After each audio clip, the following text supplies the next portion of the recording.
how do startups or how will startups build in such a way that although they might not be able to afford the good ones, in quotes, because inadequate pay is one of the things you said might make people leave. So how will startups, bring in the good talents or at least grow from the scratch? Another good question, Oluwaseun. Except you're in some science specific industry, like you need a doctor or you need a pilot. My advice and my experience in 16 years actually is to build your talent rather than buy the talent. So you build your talent rather than buy, meaning go look for people fresh out of school. And then you invest time and money in training them and building them into the people you want. One, that comes a lot cheaper. And as you succeed, they are more likely to stay with you because they can see the changes and the improvements that they have derived from working with you. And over time, their family see it, their community see it. So even when they want to take those decisions to leave, there are people telling them, what is wrong with you? That place that did this to you, that place that did that. And that has been my experience. By the way, in our own startup, we didn't make a profit for 7 years. We're 16 years now. In our first 3 years, I also made that same mistake, trying to buy talent and buy experience, which I couldn't afford, by the way. But I took loans to give them official cars and get the best from leading workers in the industry. Bad decision. After about 3 years, I had to let them go because they can run a business that is already known and already has a customer base. They can't find the customers. When you're a startup, you need people that when you tell them, guys, we need to fold our sleeves and get into the street, they follow you there. But when you go and buy talent, those are usually English speaking people that can do lots of lovely presentations and wears high heel shoes but those are not what you need at that time. Now, in building your people, there are four key things that organizations need to also know. And I'll use the alphabet ABCD. Every human being, particularly every employee, has 4 desires. You must build into your business, even at startup, how to fulfill those desires. Then your people will stay. The A stands for acquire. Every employee has a desire to acquire the good things of life. Every employee has a desire to acquire some social status and recognition.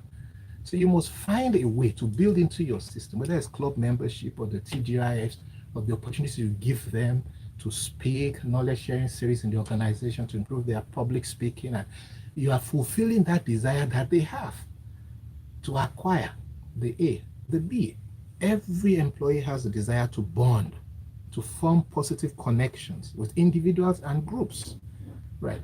So enroll them in professional organizations where they can network within the profession for which they are serving you. Create atmospheres for maybe CSR initiatives that the organization does and what have you. It gives people that fulfillment that they are bonding. Then the TGIFs, everything is not just about work.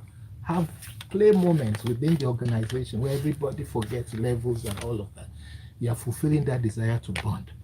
They see, comprehend. Every employee has a desire to comprehend, which is the curiosity. Everybody has a curiosity to explore, to be adventurous, even those that you think are reserved. Everybody has desire to comprehend, to satisfy their curiosity and master the world around them.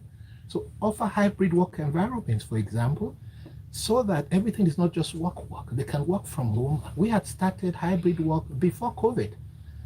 2 years before COVID, we had started hybrid work. My staff didn't need to come to work every day. So by the time all of that happened, it was just a smooth sail. And guess what? Part of the fulfillment the staff felt also was, Oga, how did you know? Well, I didn't know, but some hackers were that open and flexible. And we have a variety of staff. 4 generations in our organization, from the millennials to people like me that are almost 60 as it is. So we are open, we listen, and that helps fulfill that desire to comprehend. Then D, every employee has a desire to be defended by the organization and the community. So your staff has a medical issue. Forget all those medical limits. You go out of your way to meet that because you are defending that staff. So they know that in this place, should I fall sick? Should my child fall sick? Should there be an accident? These people beyond my level or salary would go out of their way. That's what we do. There's nothing like HMO, this limit, that limit. Someone joined us and within a month had an accident, and first for the hospital to even receive him, hospital asked for $500,000 naira. He had just done 1 month with us. We paid to get him out of that hospital treatment for his leg and whatever. We spent almost 2 million naira. He hasn't worked 1 month. Guess what? From the hospitalization, he resigned. He didn't spend 3 months. Oh yeah, you feel so shocked. That is us defending the staff. So every other staff that remains knows that these guys have my back. So whether it's a police problem or there's a rent issue or what have you, we have a staff cooperative. My female staff, nursing mothers, when they resume from their maternity, there's a crash in the office. So you come to work with your baby. My male staff, they have paternity leave. When your wife delivers a baby, for 2 weeks, just stay at home with that mother and baby. So I'm defending. So once you fulfill this ABCD for your staff, oh, come on, you groom entrepreneurs. Wow. That's all I can say. Wow.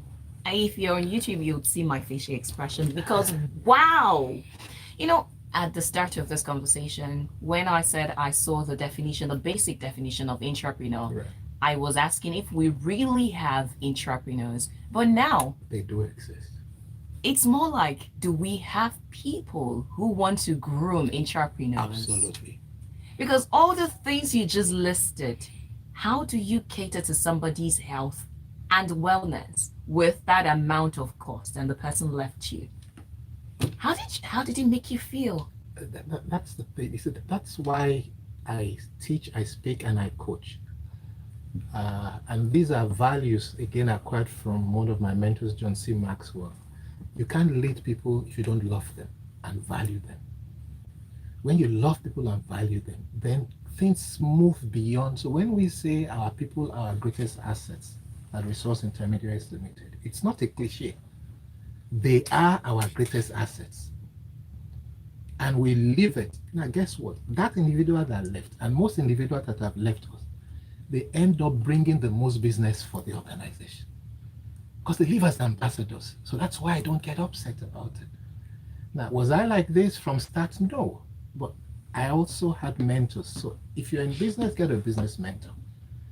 Anything you want to aspire or groom in life, make sure you get people. Be an apprentice, learn from people. The mistake is a lot of people, unfortunately, especially the millennials, they raise some dollars, some funds here and there and say, I'm on my own.